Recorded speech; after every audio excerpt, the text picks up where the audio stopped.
Kasih karunia dan damai sejahtera Allah Bapa kita dan anaknya Tuhan Yesus Kristus menyertai saudara. Amin. Shalom saudaraku yang terkasih, di dalam nama Tuhan Yesus Kristus senang bisa menyapa saudara di tempat saudara berada hari ini, dalam dimensi yang berbeda tetapi dalam dunia yang sama. Sebagai insan yang diciptakan untuk Tuhan, sebelum melakukan rangkaian aktivitas kita pada hari ini, marilah kita mengawalinya dengan mendengarkan firman Tuhan. Shalom, selamat pagi.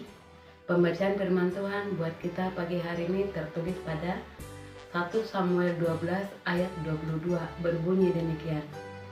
Sebab Tuhan tidak akan membuang umatnya, sebab namanya yang besar. Bukankah Tuhan lebih berkenan untuk membuat kamu menjadi umatnya? Demikian pembacaan firman Tuhan. Shalom. Saudaraku yang terkasih, di dalam nama Tuhan Yesus Kristus, akhirnya bangsa Israel meminta seorang raja bagi mereka, sehingga mereka kini memiliki raja atas mereka, yakni Raja Saul. Dan kemudian Samuel mengurapi raja yang mereka minta itu. Tetapi ada satu hal yang diingatkan oleh Samuel kepada bangsa ini, bahwasanya kamu harus lebih berhati-hati berserta dengan rajamu, supaya jangan melawan perintahnya. Sebab ketika engkau melawan perintah dan hukum yang Tuhan telah tetapkan, maka kamu pasti akan mengalami suatu peristiwa yang membuat kamu menjadi penuh dengan penderitaan. Dan kemudian ada suatu hal yang dilakukan oleh Samuel yang menyatakan bahwasanya Allah juga seperti apa yang dikatakan oleh Samuel itu. Sebenarnya Tuhan tidak setuju bangsa ini memiliki raja bagi mereka.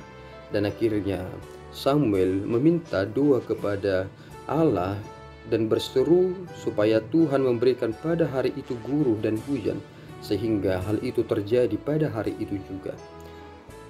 Jika kita memperhatikan, bangsa ini memiliki raja, tentu secara fungsi bangsa ini akan menjadi bangsa yang lebih kokoh karena punya sosok pemimpin yang akan mengerahkan mereka secara menyeluruh, secara holistik, dan akan membuat sebuah sistem pertahanan yang akan sulit untuk ditembus oleh musuh. Tetapi hal itu ternyata berseberangan dengan apa yang dikatakan oleh Samuel. Jika kita coba membuat sebuah perincian sederhana, ketika mereka telah memutuskan memiliki raja, ternyata di dalam hal itu pula mereka harus berjanji satu hal. Jika kami melanggar hukum Tuhan, maka kami akan menjadi bangsa yang terbuang.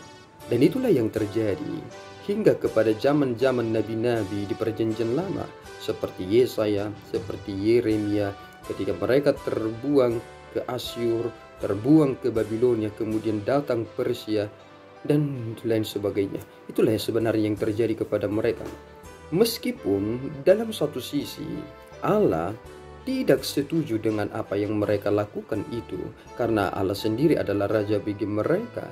Tetapi ada satu hal yang dikatakan oleh Samuel kepada mereka. Kamu telah melakukan segala kejahatan ini, tetapi janganlah berhenti mengikuti Tuhan, melainkan beribadahlah kepada Tuhan dengan segenap hatimu. Dan dalam ayat hari ini, Tuhan tidak akan membuang umatnya sebab namanya yang besar.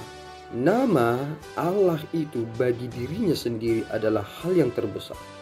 Ia tidak dapat menggugat namanya sendiri. Terkadang kita lupa dan sudah memperjualbelikan nama kita.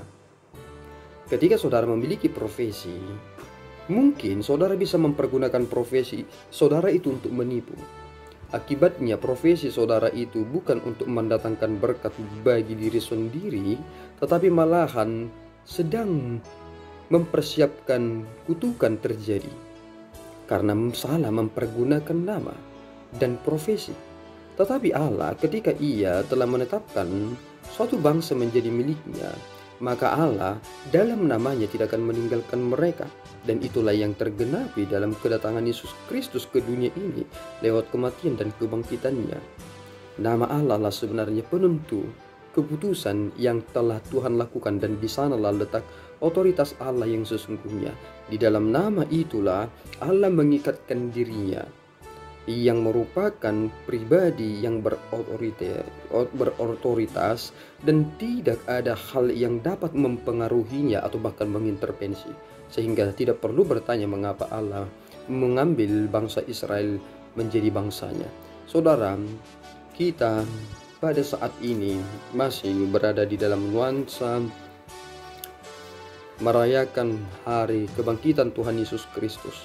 Apa yang menjadi pesan yang penting ketika kita mencoba merenungkan nats ini? Dikatakan, bukankah Tuhan telah berkenan untuk membuat kamu menjadi umatnya? Berkenan membuat kamu menjadi umatnya. Ini adalah sesuatu hal yang harus dikejar sebenarnya. Tetapi bagaimana mungkin kita menjadi umat Tuhan? Karena tidak ada umat Tuhan yang berdiri sendiri karena kemauannya sendiri. Tetapi kita bersyukur karena kita menjadi umat Tuhan bukan karena diri kita sendiri, bukan karena kita baik, bukan karena kita pintar, tetapi karena Allah sendiri yang telah menetapkan kita lewat darah anaknya Yesus Kristus yang menjadi perjanjian yang baru bagi kita. Kita sekarang diikat dalam darah Kristus, sehingga kita ini adalah miliknya, kita ini adalah bangsanya. Apakah loyalitas kita itu akan semakin tinggi ketika kita telah belajar dari sebuah bangsa yang besar yang pernah Tuhan tetapkan menjadi bangsanya dan sampai sekarang masih tetap eksis? Apakah kita sudah belajar banyak hal dari perjalanan hidup mereka? Ataukah mungkin kita tidak akan menjadi orang yang terpelajar karena tidak pernah belajar dari sejarah itu? Tuhan menginginkan kita menjadi umatnya, bangsanya, adalah untuk menyatakan kepada dunia ini, Raja kita yang sesungguhnya adalah Allah. Dan itulah yang telah dijawab Yesus Kristus kala ia mengalami pengadilan. Apakah engkau raja? Yesus menjawab, ya, sesungguhnya engkau telah mengatakan hal yang demikian. Aku adalah raja. Dan itulah yang kita sedang miliki saat ini. Kita adalah warga kerajaan Allah. Maka Yesus Kristus yang adalah kepala gereja adalah kepala kita. Dan kita tunduk kepada perintahnya. Tuhan Yesus memberkati kita berdoa. Ya Tuhan, kami bersyukur atas berkat-Mu. Terima kasih Bapa atas firman yang telah kami terima pada hari ini. Engkau telah menganugerahkan kami Raja yang sesungguhnya, yakni Yesus Kristus. Dialah Tuhan Raja damai yang membawa kami ke dalam perubahan yang besar, yang memperdamaikan kami dengan Engkau, sehingga kami adalah anak-anak-Mu di dalam darah Yesus Kristus. Terpuji Engkau Bapa, pelihara hidup kami supaya kami tidak menyimpang, tidak melawan kehendak-Mu, melainkan membuat sukacita yang besar karena kami menyenangkan hati Tuhan. Terpuji Engkau Bapa, dalam Yesus kami berdoa dan mengucap syukur. Anugerah Tuhan kita Yesus Kristus, kasih setia Allah Bapa dan persekutuan Roh Kudus menyertai saudara. Amin. Tuhan Yesus memberkati.